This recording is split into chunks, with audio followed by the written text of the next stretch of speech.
Olá, meus amigos, uma boa noite. Mais um encontro, mais uma aula.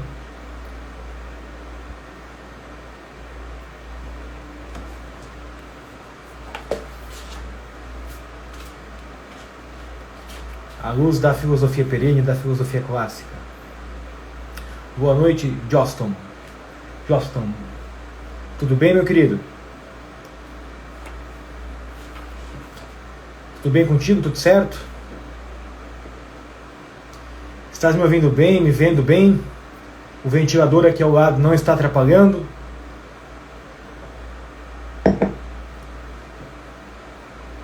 Tudo certo?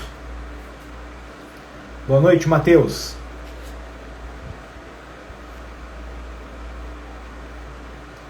Que bom, obrigado, Joston. Muito obrigado. Bom, hoje, o tema da nossa aula de hoje é a filosofia política tradicional e a filosofia política moderna, sob a luz da inteligência humana, né? E nós iremos buscar compreender alguns princípios fundamentais da filosofia política, da filosofia social e trazer à luz para a inteligência de vocês algumas questões bastante interessantes que eu vou afirmando. Permaneçam aqui, assistam essa aula até o final, porque acredito que irá valer a pena. Não será tempo perdido para a formação de vocês, para o desenvolvimento da inteligência de vocês, segundo a filosofia clássica e perene. Vou guardar mais um pouquinho e já em seguida inicio esta aula. Estão me ouvindo bem então? Tudo certo? Tudo bem? Me vendo bem? A imagem está boa?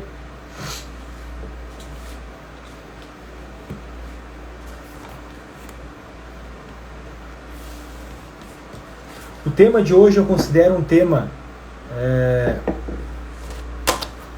que é muito dado por verdade dogmática em muitos meios, no direito, nas ciências sociais, na história e em alguns âmbitos da própria filosofia, que é o tema, né, do contrato social. Nós iremos esmiuçar um pouco, com cuidado, o que é o contrato social, né, o pacto social, e tudo o mais, e iremos comparar isso com a doutrina tradicional, que ensina qual que é a gênese da sociedade.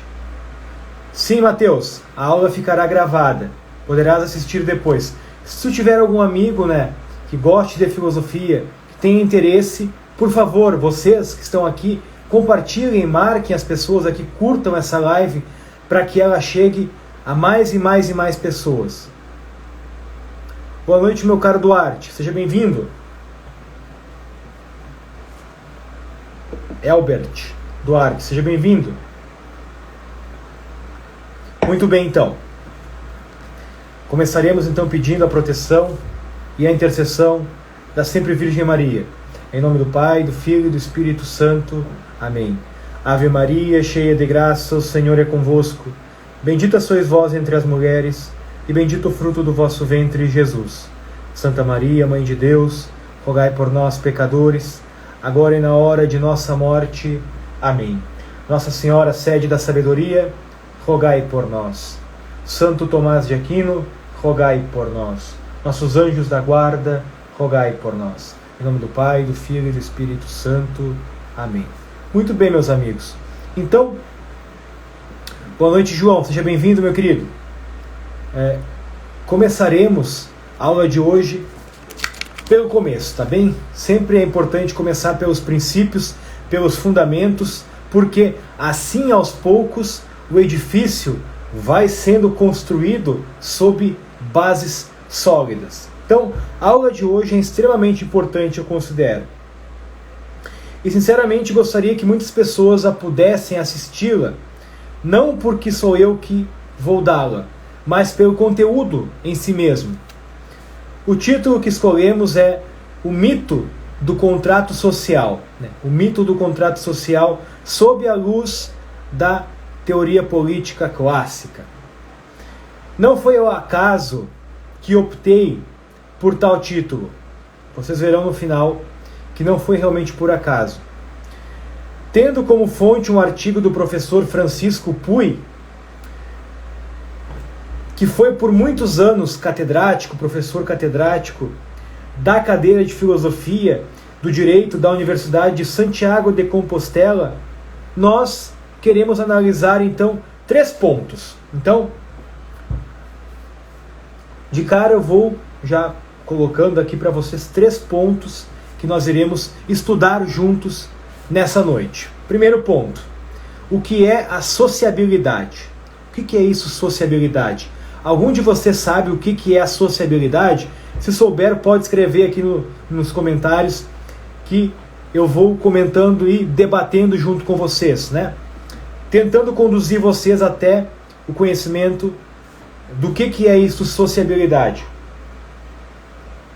Então, o que é a sociabilidade? Primeiro ponto que vamos ver nessa aula. Segundo, a primeira resposta para a sociabilidade, para o que é a sociabilidade, que vem do zoon politikon de Aristóteles, né? O animal político. O homem é um animal político, por natureza. Então, veremos justamente isso, né? Em que medida esta resposta para a sociabilidade é verdadeira ou não. E o terceiro ponto é a resposta que é dada do contrato social, tá bem? Contrato social ou a conveniência, né? Uma conveniência, um pacto que foi feito entre os homens e a partir de então se constituiu a sociabilidade. A partir desse pacto o homem passa a ser social e viver em sociedade.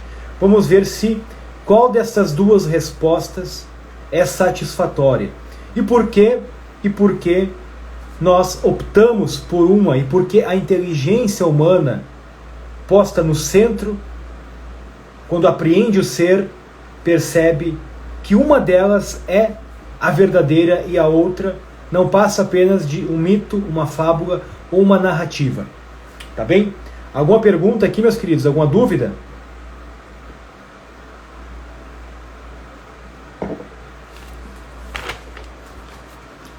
Podem escrever, fiquem à vontade. Então, o que é a sociabilidade?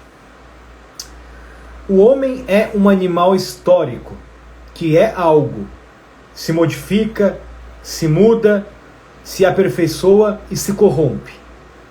Obtém e perde, fica mais inteligente ou mais burro. Isto é o homem, esta mudança, essa passagem de ato, de potência para ato, né? Transformação, movimento, nos próprios acidentes, na própria formação do homem, no seu próprio desenvolvimento, na sua personalidade. Nascemos em um momento dado, vivemos jogados no tempo, somos um ser aí, como dizia o Heidegger. Então, estamos jogados no tempo e desaparecemos individualmente da Terra em outro instante da história. No mundo começamos a ser e um dia deixaremos de ser. Repito, no mundo, um dia deixaremos de ser neste mundo. Todavia, também percebemos, olhando para a história e para a filosofia da história, que o homem não vive só. Nós não vivemos só. Ele vive em sociedade, ou estamos enganados? Em sociedade com os pais, com os irmãos, com as pessoas da mesma fé, ou com as pessoas do mesmo, que torcem para o mesmo time de futebol, que gostam de jogar baralho. São sociedades, são grêmios. Vocês conhecem, uma pergunta que eu faço, meditem, alguém que não vive, algum homem que não vive em sociedade, em algum tipo de sociedade? Contudo, né, e aqui vamos entrar, Albert, já justamente nessa questão. Boa noite, Neto, seja bem-vindo. Vamos entrar nessa questão para te ficar justamente mais familiarizado com essa questão do que é a sociabilidade. Contudo, aqui cabe definirmos o que é a sociabilidade. A sociabilidade é a característica do que é apto para viver em sociedade. É a característica do que é apto para viver em sociedade. Então, o grande ponto aqui que nós queremos investigar posteriormente, a partir de agora, é encontrar uma resposta satisfatória, e veremos que essa resposta está na tradição da filosofia clássica, da filosofia política clássica, é qual que é a origem desta sociabilidade, ou seja, qual que é a origem desta característica do viver em sociedade, de ser apto, preparado, disposto para viver em sociedade. Isto é uma conveniência, um contrato, uma aliança feita num determinado momento pelo homem, ou isto é algo que está gravado no próprio ser do homem, que é um animal racional. Esta é a grande questão aqui, meus amigos. Perceber bem isso, que uma posição vai apontar para o caminho de que, da natureza humana, daquilo que nós somos, do nosso ser, se depreende esta característica, que é a sociabilidade. A outra doutrina, o outro ensino, que é o contratualismo, né? O convencionalismo, o pacto social, vai dizer que não. O homem, no princípio, em um determinado momento, ele não era um animal social. Mas, por algumas circunstâncias que nenhum deles explica muito bem, num determinado momento, o homem foi forçado a criar, a se unir em sociedade. Alguma pergunta aqui?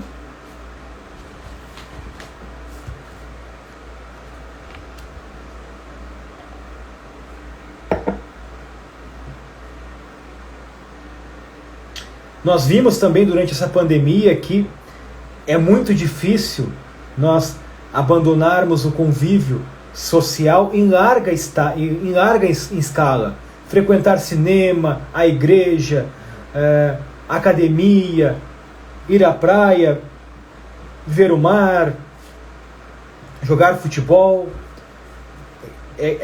que é um convívio em larga escala com muitas pessoas, é difícil. Imaginem só se seria possível o homem não viver perto de ninguém. Ainda nesta pandemia foi possível ficar em família, com seus irmãos, com seus pais, com a sua esposa, com seus filhos. Não foi um momento de total falta de contato social com as pessoas. Não, nós ainda mantemos um contato social, mínimo reduzido, mas existiu. E já as pessoas, já sentimos muita falta de um contato, de um convívio, da vida prática em uma escala maior, não é? Então, todo ser humano é uma pessoa individual de natureza racional. Anotem aí, gravem. Este é o conceito de pessoa. Pessoa é um ser individual de natureza racional. Uma substância individual de natureza racional. Eis aí a definição de Severino Boécio, um grande filósofo medieval. Mas, do mesmo modo, parece que esse homem se inclina à sociabilidade, isto é, parece ser característico do homem o ser social. Parece, né? Somos uma pessoa composta de corpo e alma, que formam um composto, que formam uma pessoa individual, de natureza racional. Ou seja, uma substância individual que se dá no composto que marca a tua individualidade, Elbert, a tua individualidade, Neto, mas que possui uma natureza racional que demarca, que define o ser humano. Então, pessoa é uma substância individual. Eu sou uma pessoa, a irmã Mariana é uma pessoa. Boa noite, irmã. O Neto é uma pessoa, o Elbert é uma pessoa, substância individual, de natureza racional. A nossa natureza é racional e não pode ser de outro modo se nós quisermos ser realmente um ser humano. Então, mas parece que ao olharmos para esta natureza, nós vemos uma certa inclinação natural para viver em sociedade. Então, a pergunta que eu faço aqui, continuando, é: de onde vem essa aptidão e essa prática no homem? De onde brota isso? E esta é a grande pergunta. Né? A sociedade existe. Não podemos negar, não é verdade? Nós vivemos em sociedade. E Santo Tomás nos dá uma definição bastante precisa do que é a sociedade. O que é uma sociedade? Vamos lá, tenham paciência. Atenção, presta atenção aqui. A palavra latina societas tem um sentido bem preciso. Ela significa não propriamente a multidão em sociedade, mas antes a forma desta multidão. Tá certo? Então, isto é, todo esse conjunto de relações ou comunicações, a distinção de funções e muito especialmente as relações de autoridade e obediência que dão uma certa unidade a essa multidão de indivíduos. Então, o que define uma sociedade não é só estarem reunidos em um determinado lugar, mas é em vista do que estas pessoas estão ali reunidas. O que define, o que conceitua esta sociedade. Então, pode haver uma sociedade de gremistas, pode haver uma sociedade de colorados, pode haver uma sociedade de católicos, pode haver uma sociedade de médicos. Vejam, a palavra sociedade é precisa, não é simplesmente uma massa reunida ali sem princípio e fim nenhum. Não, a sociedade é a reunião, de pessoas, de indivíduos visando um mesmo fim.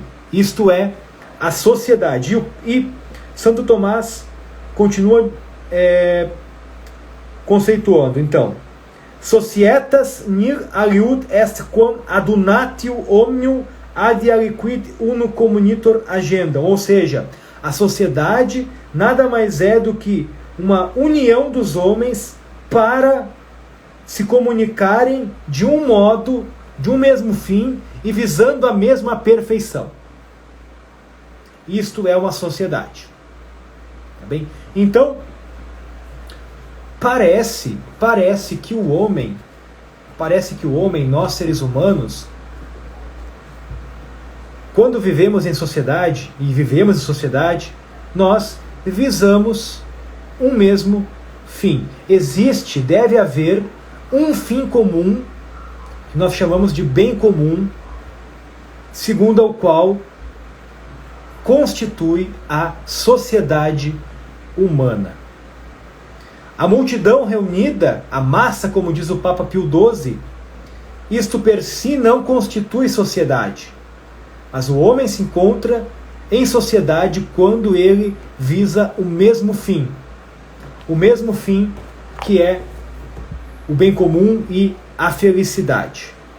Parece que é assim, realmente. Se nós formos ver, por mais que destoe, por mais que as pessoas se enganem, no que seja o bem comum, uns acreditam que é o utilitarismo, o prazer, a fama, a riqueza, a glória, o poder. Outros acreditam que é a sabedoria, o conhecimento. Outros acreditam que é Deus Nosso Senhor. Mas vejam, todos estão visando a felicidade, que é o bem comum, segundo a qual os homens formam uma sociedade. Muitos erram no que seja este bem comum, no que seja esta felicidade. Mas o que molda, o que define e a causa final para o qual a sociedade humana se ordena é a felicidade. Tá bem? Então, vamos avançando. Alguma pergunta? Vamos ver. Escreveu o Albert aqui. Acredito que está ligado à natureza do homem, seja por aumentar as chances de sobrevivência, desde as idades antigas, como por força. Muito bem. Está pensando corretamente, Albert.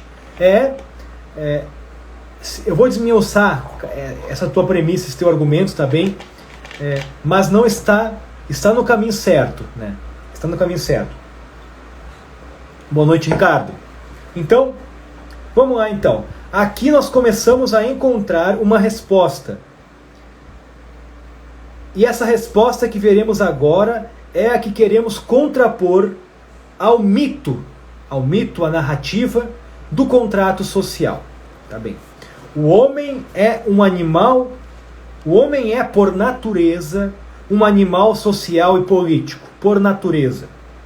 Ou seja, o seu ser, naquilo que ele é, o impele, o atira, o joga para viver em sociedade. Sempre existiram ideias contratualistas na história do pensamento humano, que negam isso, que afirmam que a sociedade começou com um contrato. Sejam elas religiosas, como a noção de aliança, contrato entre o povo eleito de Israel e seu Deus, ou entre os sofistas. Já existia mais ou menos uma tese assim. Mas, em geral, desde que Platão e Aristóteles criticaram o contratualismo político, os seus representantes foram durante muitos séculos casos isolados. Santo Tomás, por exemplo, é claro ao afirmar, e eu gostaria agora de ler junto com vocês a seguinte tese. Vamos ver sobre o que Santo Tomás nos diz sobre esta tese. Logo no início do seu livro sobre o regime dos príncipes, ou de regno, sobre o reino, Santo Tomás ele dá algumas razões, seguindo Aristóteles, para que nós aceitemos essa tese de que realmente o homem é um animal político por natureza.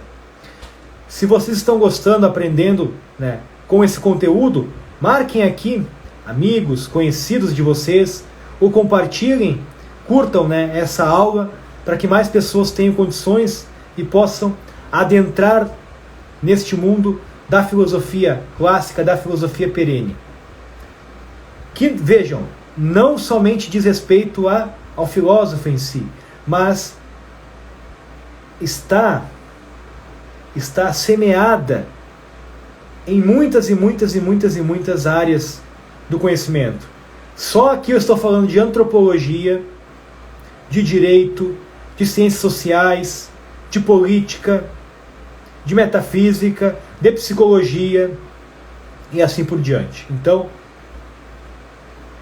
certamente vocês farão um bem aos conhecidos de vocês, não por mim, mas por causa do conteúdo, tá certo? Vamos lá então. Podem escrever aqui a pergunta, aos poucos eu vou respondendo.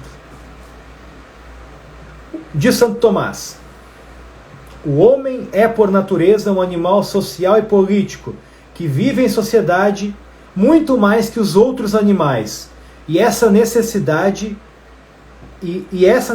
natural é clara. Aos outros animais, a natureza deu de antemão seu alimento, sua veste de pelo, seus meios de defesa, assim como dentes, chifres, garras, ou pelo menos uma grande agilidade para fugir do perigo. Quanto ao homem, ele foi criado sem ter qualquer um destes meios de sobrevivência.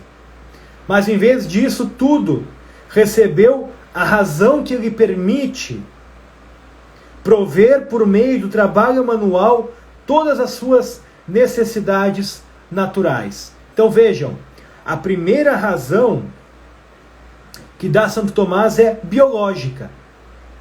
O homem, diferente dos outros animais, se ele não for cuidado, protegido, educado, amado, conduzido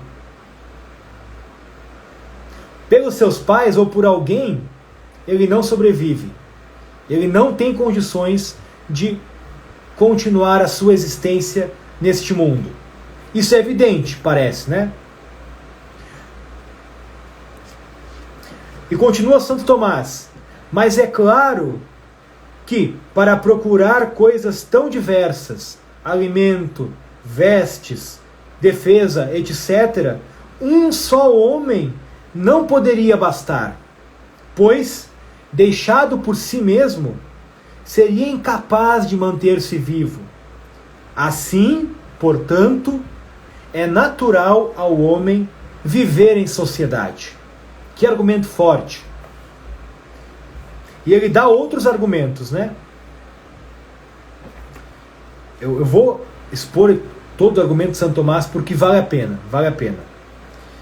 Além disso, os outros animais recebem, desde seu nascimento, uma habilidade natural para tudo aquilo que lhes é útil ou prejudicial.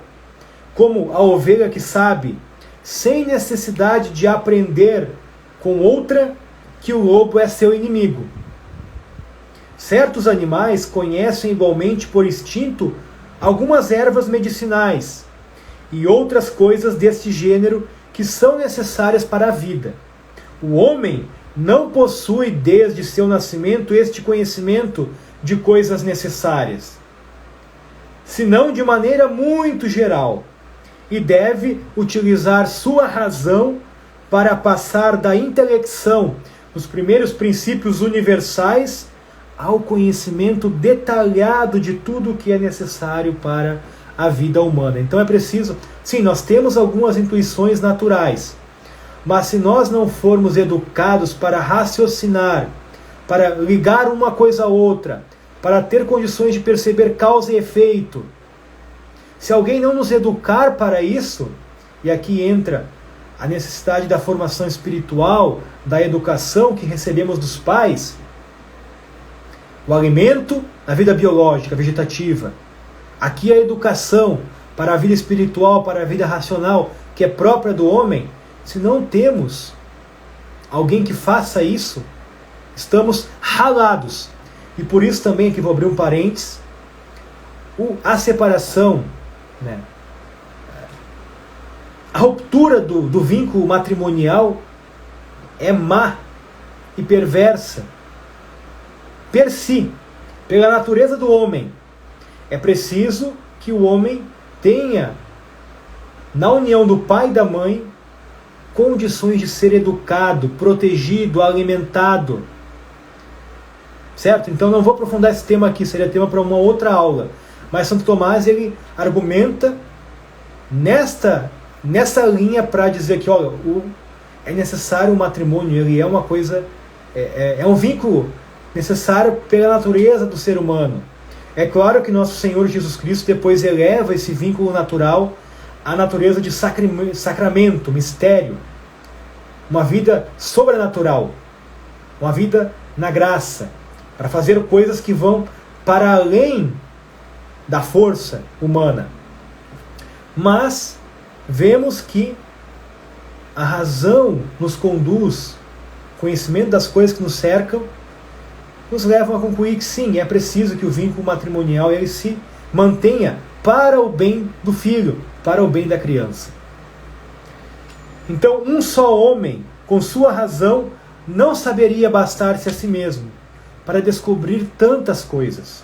Por conseguinte, é necessário que os homens vivam em sociedade para poder auxiliar-se mutuamente, ocupando-se cada um de uma coisa particular, como por exemplo, este da medicina, aquele do direito, aquele da direção espiritual, aquele da comida, aquele da agricultura, e assim por diante. Porque um só homem pré-social, longe da vida social, longe da comunidade, longe do convívio com outros semelhantes, não teria condições para isso. São argumentos profundos e sérios. E eu indico a leitura a vocês da Política e da Ética Nicômaco de Aristóteles, sem sombra de dúvidas. Leiam, procurem, investigam, busquem abrir a inteligência de vocês a este ser, a esta verdade. E o último argumento dado por Santo Tomás, que também é forte, e assim eu encerro essa primeira parte, essa verdade também nos é manifesta de uma maneira particularmente evidente pela linguagem, pois é essencial da natureza humana servir-se da palavra e do poder, por meio dela, comunicar de maneira completa aos demais seus pensamentos e conceitos. Eu preciso de semelhantes. Preciso do pai, preciso da mãe, preciso do irmão, preciso do professor, preciso do amigo, amizade, querer as mesmas coisas e renunciar às mesmas coisas. Por quê? Porque eu tenho linguagem, eu penso, eu preciso expressar isso. Se o homem fosse por natureza antissocial, como ficaria isso? Respondam-me, meus queridos defensores do contratualismo social, respondam-me isto. Os outros animais podem, sem dúvida, expressar mutuamente suas paixões, mas só de uma maneira muito geral. Como o cachorro que manifesta sua cólera latindo, e os outros animais, cada um à sua maneira. O homem é, portanto, muito mais comunicativo e sociável que qualquer dos outros animais que vivem em sociedade, como a formiga e a abelha. Então, meus amigos, esses são os 3 argumentos fortes de Santo Tomás. Existem outros, mas gostaria de, boa noite, Rodrigo, mostrar a princípio estes 3, A questão biológica, vegetativa do corpo, a questão espiritual, racional, a formação, a educação, a condução para a virtude, para elevar o coração às coisas altas, e a linguagem, essa necessidade de falarmos um com os outros, de expressarmos o amor, expressarmos a verdade, expressarmos o conhecimento. Tudo isto é natural ao homem, tudo isto exige uma vida social. Tá bem? Então, alguma pergunta, alguma dúvida, algum comentário até aqui? E eu fiquei sem água. Acabou a minha água.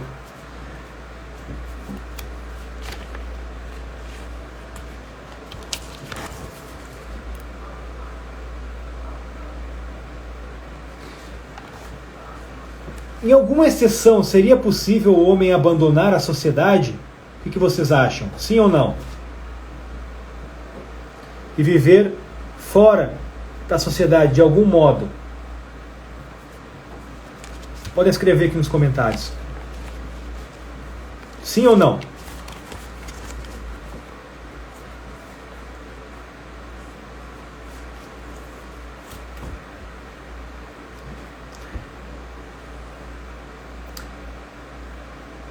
Por fim, para encerrar essa parte que trata da posição tradicional e clássica da vida social, eu gostaria de citar o seguinte. Santo Tomás ainda diz que só é útil ao homem deixar a sociedade quando já haver alcançado um estado de perfeição mais elevado pela virtude, e que, mesmo os que parecem se afastar da sociedade, como os monges e eremitas, se fizerem isso por amor a Deus, estarão contribuindo grandemente pelo bem comum da sociedade, pois é justamente aí que eles passam a ser mais úteis aos seus semelhantes, por meio da oração e por meio do exemplo. Então, a pergunta, irmã, foi a seguinte: se em algum momento seria útil para o homem se afastar da sociedade, da vida em sociedade. E Santo Tomás diz que quando este homem já alcançou uma vida elevada na virtude e já está bem formado, já recebeu todos aqueles princípios básicos que nós vimos antes, que exigem a vida em sociedade, quando esse homem já está bem formado com isso, ele pode, se quiser e for chamado por Deus a isso, a de certo modo se afastar da sociedade e viver uma vida como monge ou como eremita. E fazendo isso, ele estará contribuindo grandemente para a perfeição da sociedade, por meio da oração, que apazigua a cólera divina, e por meio da vida contemplativa, que, pelo exemplo, mostra aos outros homens que estão na sociedade que é possível se elevar a uma vida assim. Então, neste caso, diz Santo Tomás que, após ter alcançado essa vida, é possível sim ao homem se afastar da sociedade. A outra questão que a senhora colocou aqui: essa ideia de contrato social sempre me caiu muito mal, artificial. Parecia coisa de quem não conhece a alma humana.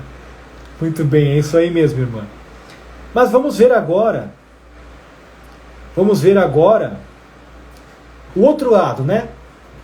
O que é a outra resposta para aquela primeira questão? Qual que é a origem? Qual que é a origem da sociedade humana e da vida e da sociabilidade? Eu acabei de demonstrar a posição da filosofia clássica perene e tradicional, né? Que se fundamenta na percepção, no entendimento, no conhecimento do ser do homem, e percebe que ali, nesse ser, se desdobra esta necessidade da vida social, né? Mas vamos ver o que é o contratualismo, ou a teoria do contrato social, que foi defendida durante a história por alguns pensadores, na maioria das vezes sofistas, relativistas ou céticos, mas que na modernidade, principalmente no século XVII e XVIII, se tornou a principal teoria sobre a origem da sociedade, e que influenciou, por exemplo, a Revolução Francesa e a própria instituição, né, da Constituição Americana. Então, não é possível analisar com seriedade, com desejo de entender a vida política moderna e contemporânea, sem entender a doutrina do contrato social. Tá bem? Vamos lá então. Alguma pergunta, comentário, pode escrever aqui. Frente à doutrina tradicional sobre a natureza da sociedade e a sociabilidade, chegamos ao momento de analisar juntos o que ensina a doutrina do contrato social. Se os grandes clássicos nos ensinam que há no homem uma disposição natural para a vida em sociedade e comunidade, pois sua perfeição racional se desenvolve ali por meio da virtude, o que podemos compreender pelo nome de contrato social? Como definir isso? Cito o professor Francisco Puy, né, que é o professor, o texto que eu estou tendo como pano de fundo aqui para essa minha reflexão. Com o nome de contrato social e, por extensão, com os nomes de contratualismo e convencionalismo, se conhece, em termos técnicos profundos, uma estranha teoria que pretende explicar um dos problemas chaves da história da filosofia. o problema da origem da sociedade. Então, esse termo contrato social é uma teoria que pretende dizer como que e por que existe a sociedade. Essa é a pretensão dos teóricos contratualistas. Com efeito, a doutrina do contrato social é uma doutrina filosófica que entenda responder fundamentalmente a essas perguntas, né? Como se formou, como começou, por quê e para que está constituída a sociedade humana.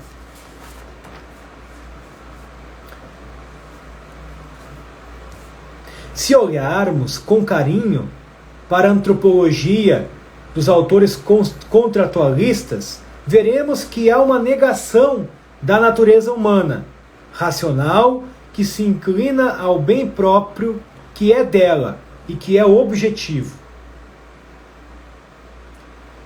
Por isso, em sua grande maioria, vejam, em sua grande maioria, as doutrinas contratualistas afirmam que o homem tem condições de alcançar o seu bem de maneira individual,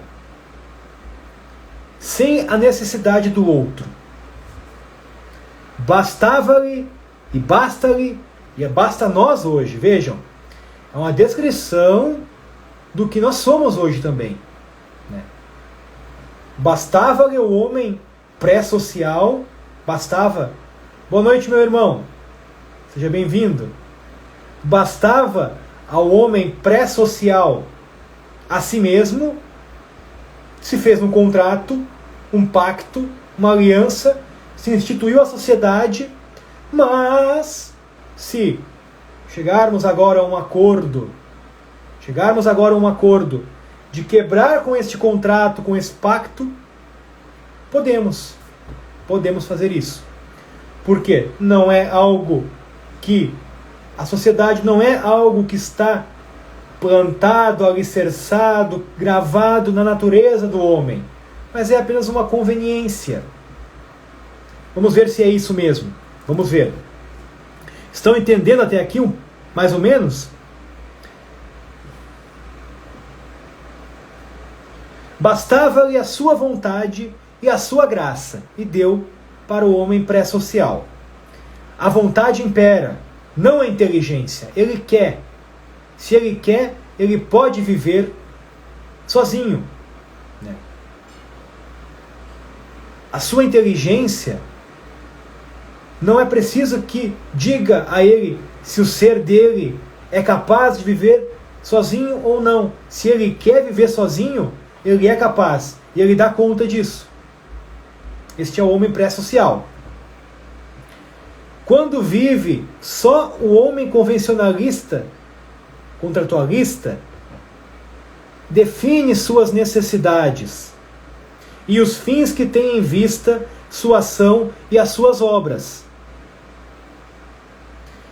Então, individualmente, ele consegue definir, ele a partir das suas definições, a sua vontade adere a isso, ao bem que quer. Mas, quando vive em sociedade, após o pacto, ele constrói suas constituições, não visando um bem comum objetivo, próprio para o homem, que é próprio para a sociedade, mas é a vontade geral que apresenta o que é o bem comum para os homens. Lá para o homem individual, pré-social, era a sua vontade que imperava, que dizia qual que era o seu bem, afastado da realidade do ser, afastado da obrigação de seguir o ser e a realidade. Se a minha vontade quer, eu posso viver sozinho, eu posso ditar as minhas regras, eu não preciso me adequar. Mas, quando este homem pré-social faz o pacto, cria a sociedade, resolve fundar a sociedade, agora alguém pode pensar, não, agora ele terá que agir se dobrando ao direito natural, se dobrando à realidade das coisas, se dobrando à sabedoria que está nas coisas. Não, não, não, meus amigos. Os princípios e o bem comum não será aquilo que a realidade e o meu ser me apresenta objetivamente, mas é aquilo que diz Rousseau, que a vontade geral decide, independente se está fundada no ser e na realidade das coisas. O que a Assembleia, a Constituição, a Constituinte decidir por lei e obrigação, mesmo que isso destrua com o direito natural e com o direito divino, isso passa a ser o bem comum. Isso passa a ser a lei. Porque está fundado no contrato, e no consenso, e na conveniência para a vontade geral. Isto, meus amigos, é grave. É muito grave. Mas vamos lá, vamos seguindo. Um dos grandes teóricos do mito do contrato social foi Rousseau, com seu livro chamado Contrato Social. E ali começou a se difundir pela Europa essa doutrina mais fortemente, ganhou força. Ali Rousseau afirma que o homem primitivo era bom por natureza, ou seja, tinha uma vontade boa. Isso quer dizer que sempre visava o bem. A vontade do homem, independente da realidade e do que a inteligência mostrava, a sua vontade estava sempre direcionada para o bem. Mas, diz Rousseau, que em um determinado momento da história, esse homem resolve usar mal da sua vontade boa. Resolve usar mal essa vontade boa. E começa a amar a propriedade privada. Como se o homem não carecesse antes. Suponhamos que essa vontade boa seja real. Como se esse homem, por exemplo, não carecesse de ter essa vontade boa. Por exemplo, de ser algo. De ser um ser com vontade boa, por exemplo. Isto é uma propriedade sua. Então, mas Rousseau afirma que no momento em que o homem começa a perverter esta vontade boa e começa a amar a propriedade privada, ele resolve fundar a sociedade, que aos poucos vai corrompendo sua vontade boa. Então aquele homem que era bom, vejam, é o contrário do que vai dizer, por exemplo, outro teórico importante da teoria contratualista, que é Thomas Hobbes. Thomas Hobbes diz que o homem primitivo, o homem pré-social, era um homem mau. Mau por natureza. O homem é o lobo do próprio homem. O estado primitivo, pré-social, era um estado de guerra, de luta, de insegurança, de medo. Aonde o mais forte vencia, aonde a doutrina de Platão, que o justo é aquilo para o mais forte, vantajoso é para o mais forte, ali este era o princípio jurídico, digamos assim. Mas, diz Thomas Hobbes, que também num determinado momento, por alguma razão, este homem desejou deixar de viver assim, trocar a sua liberdade, a sua possibilidade de agir com força, de obter a vantagem sobre o outro, mas ao mesmo tempo saber que poderia existir alguém mais forte que ele e matá-lo. Este homem resolve abrir mão dessas vantagens, desta liberdade, em troca da segurança, em troca da paz. Então ele dá para um soberano, para um monarca, para um rei, para um presidente, para o Estado, que ele chama de Leviatã, forte, poderoso, absoluto. Ele dá todas essas prerrogativas que ele possuía, ele dá ao soberano, ao Leviatã, ao Estado. E aí o Estado, aí é instituída, é criada a sociedade. Aí os homens passam a viver calmamente, visando a paz, o bem e a harmonia. E aquele estado catastrófico, infernal, se acaba e o Estado tem agora obrigações de guardar principalmente com a paz e a segurança. Este é o fim primeiro do Estado. Então vejam, a sociedade ela surge da vontade dos homens, tanto para Rousseau quanto para Thomas Hobbes, né? A vontade quis, viu que era bom e fez um pacto. Não fundamentada na necessidade do ser ou da realidade, mas porque era conveniente naquele momento. E está aí até hoje.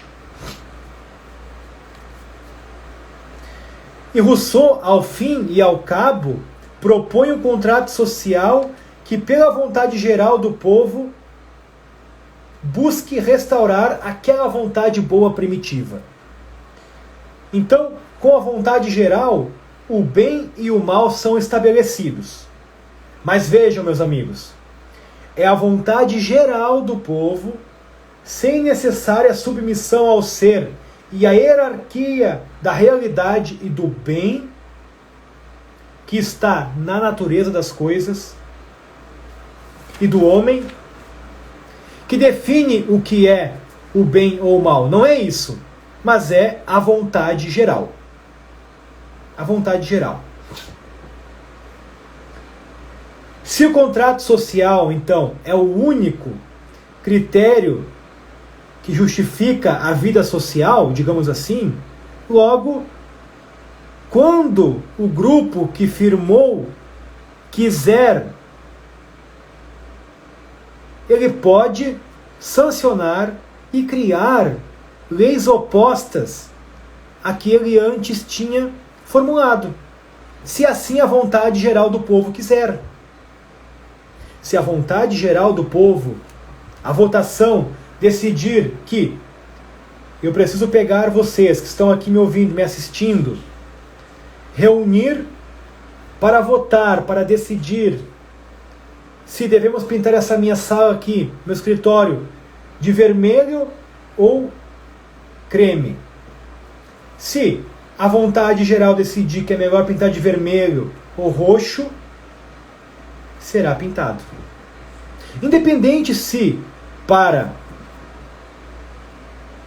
o bem, para o ser do estudo, da vida de meditação, da vida de oração, das aulas, o vermelho ele faz mal. Independente disso. Se a vontade geral decidiu, se a vontade geral é mal formada, é ignorante, mas ela votou e decidiu que tem que ser vermelho, o técnico que entende de arquitetura, que entende de designer, será vencido. O seu saber, que está fundamentado no ser e na verdade, não importa. O que importa é o que é votado, o que é decidido, o que a maioria quis, o que a vontade geral quis. Volto a dizer, meus amigos, isto é sério se nós entendemos que há uma hierarquia na realidade e que a verdade existe e que a bondade existe no ser das coisas e que o bom autor, o bom cientista, o bom profissional, ele é bom quando ele organiza hierarquicamente e dá o bem conforme o médico que cuida do corpo, a partir da objetividade do corpo, dos órgãos do corpo. Ele não vai ouvir a maioria na hora de operar o coração de alguém, não. O coração é um ser, possui uma ordem, possui um bem, possui as causas, o modo de operar.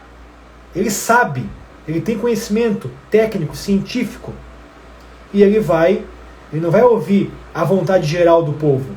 Ele vai aplicar aquilo conforme o ser do coração do paciente. Por que a vida política tem que ser diferente? Por que a Constituição tem que ser diferente? Certo, meus amigos? Então,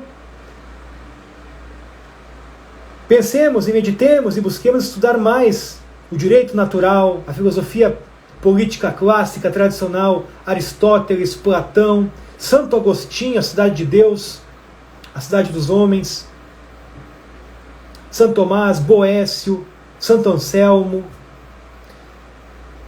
Para finalizar, então, vamos lá. Se o Estado ele não é natural, podemos concluir algumas coisas. Primeiro, os homens viveram por algum tempo em estado pré-social. Segundo, que o pacto social foi um ato livre, como disse a irmã Mariana, um ato livre, procurado e artificial. Escolhido, desejado voluntariamente no momento. Vamos viver em sociedade. Terceiro, que podemos imaginar que essa necessidade pode deixar de existir, né? Se passou a existir no momento, não há garantia nenhuma de que não possa deixar de existir. Se afirmarmos que o contratualismo é verdade, também é necessário afirmarmos sua tese negativa, que o homem pode, a qualquer momento, por sua vontade, deixar de ser um animal social e político. Então, meus amigos,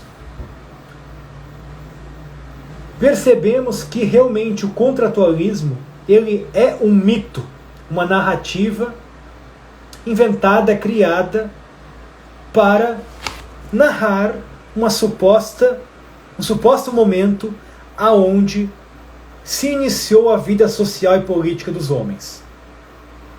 E o professor, depois se quiser eu posso mandar o artigo para vocês, me mandem mensagem ali no privado, que eu posso mandar o artigo para vocês onde o professor Francisco Puy, ele descreve detalhadamente essa tese de que o contrato social, frente à doutrina perene e tradicional da filosofia política, é um mito.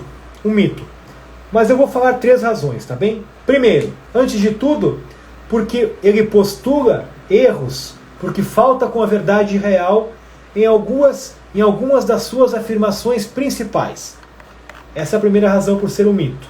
Ele vai explicando que se olharmos para as pesquisas históricas da época em que ele escreveu esse livro, e hoje nós veremos que historicamente as ciências sociais, elas apontam para um momento que tenha existido realmente um estado pré-social, nem entre os índios. Segundo, a segunda razão para vermos os homens, durante toda a história, eles fizeram contratos, realizaram contratos e desfizeram esses contratos também. E a terceira razão é para que vermos que retórica fantástica, imaginativa, dotada de uma grande aptidão sofística para ser usada politicamente para induzir as massas, o povo, a pensar de uma determinada forma. Então, se não é possível, se não é necessário para o bem da vida política uma certa adequação com a realidade, qualquer pessoa, por mais simples que ela seja, ela pode opinar, votar, decidir nas coisas políticas. Porque é um direito dela, independente se ela tem condição ou não para tal. Então, se nós percebemos que a vida social do homem, a vida política, ela possui um fim objetivo, fundamentado no nosso próprio ser, que é alcançarmos a felicidade por meio da virtude, e para nós católicos, alcançarmos a felicidade neste mundo por meio da virtude, da prática da caridade, mas principalmente para vermos um dia a Deus face a face e sermos felizes eternamente. Para alcançarmos isso, não podemos colocar isso nas mãos apenas da vontade geral, desvinculada da realidade, da sabedoria do ser das coisas. Claro, para as pessoas mais simples, é preciso uma instrução, né, para compreender isso e viver nisso.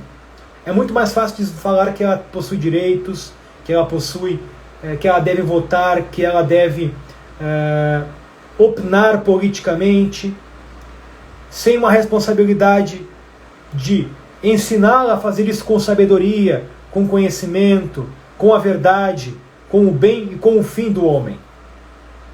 É mais fácil. Então, termino aqui, meus amigos, né, desejando que isto fique claro para vocês, que o contrato social, frente à doutrina, à política tradicional, ele é um mito, uma invenção, uma simples exposição retórica. E que a doutrina social tradicional é justamente aquela que responde com firmeza esta pergunta: como, onde e por que existe a sociedade?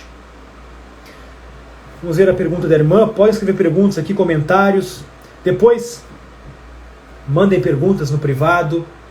Compartilhem essa live com os amigos, com os conhecidos. E assim vocês me ajudam e mais pessoas também conhecem a filosofia tradicional perene. Achas que isso tem a ver com as pretensões totalitárias do Estado? Tipo, uma maneira de tentar justificar qualquer desvio da lei natural, imposição de ideologias, etc. Certamente, irmã. Por quê? A ideologia já é uma construção que foge daquilo que as coisas são, daquilo que a realidade é. Ela é construída, é uma construção. Portanto, foge da lei natural. E, portanto, fundamenta a vontade geral do povo. A vontade geral não precisa estar necessariamente fundamentada na verdade e na lei natural. Basta que tenhamos uma ideia, né? Tenhamos alguma coisa construída que seja sugerida. Alguém pode criar uma teoria e dizer que não, é melhor pintar esta sala de vermelho, por isso, e criar uma teoria, uma doutrina ideológica, política, para convencer e fazer com que a maioria escolha e queira isso. E pode, veja,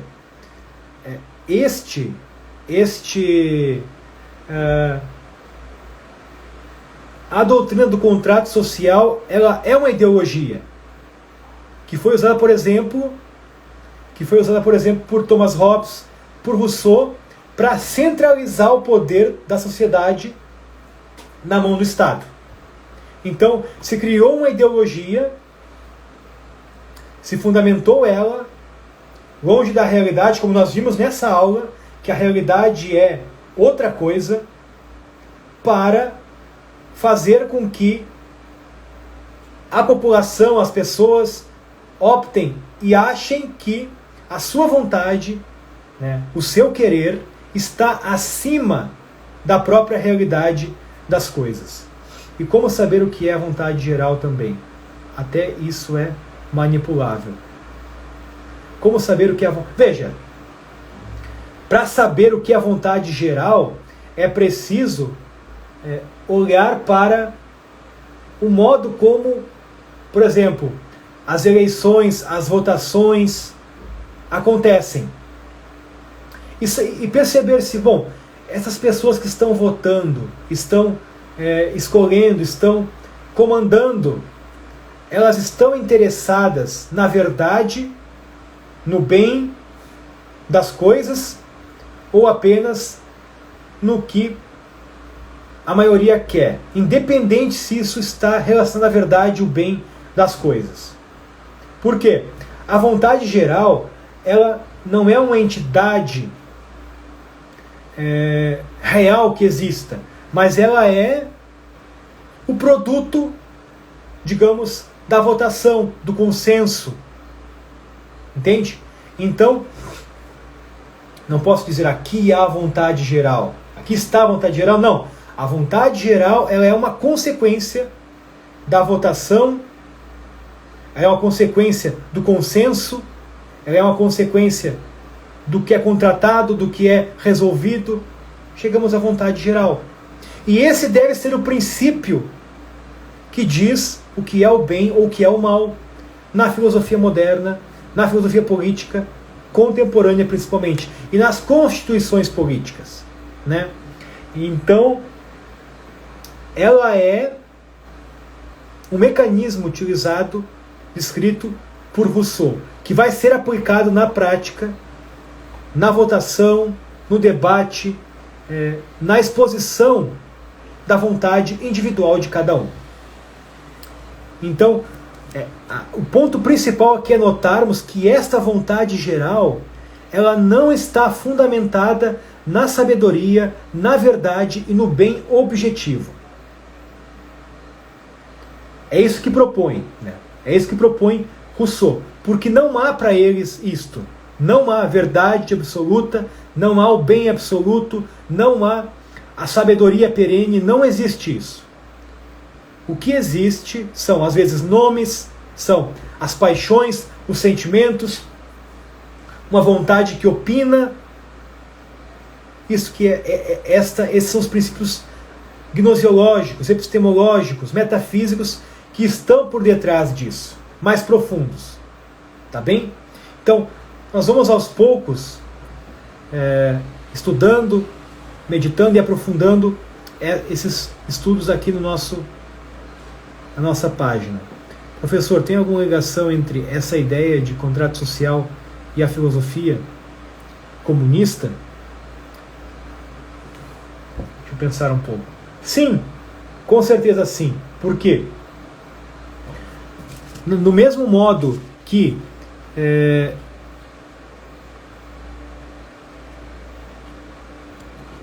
os pensadores, por exemplo, Hume, John Locke, Thomas Hobbes, eles desenvolvem uma filosofia política que põe todo o poder na mão do Estado. O Estado é um leviatã, o Estado é um soberano, é um absoluto. O que propõe a doutrina comunista de Karl Marx? Para que haja justiça social, para que haja igualdade e para que haja o comunismo, o socialismo, é preciso que o Estado, que primeiro está na mão de alguns e depois vai se tornar a maioria, em uma vontade única, geral, de querer destruir com a desigualdade, destruir com a luta de classes. É preciso que esse Estado tenha uma mão forte e domine, e cuide, e proteja, e dite as regras do que é o bem e do que é o mal. Isso tem a sua raiz, a sua gênese nesses autores contratualistas, sem sombra de dúvidas, né? Tá certo? Se tiver alguma pergunta, alguma dúvida, podem escrever. Se não, eu agradeço a presença de vocês, espero ter dado algumas luzes à inteligência de vocês, estou aberto para responder objeções, dúvidas, questionamentos, só mandar mensagem que eu responderei, tá bem? Desejo a vocês uma boa noite e fiquem todos com Deus.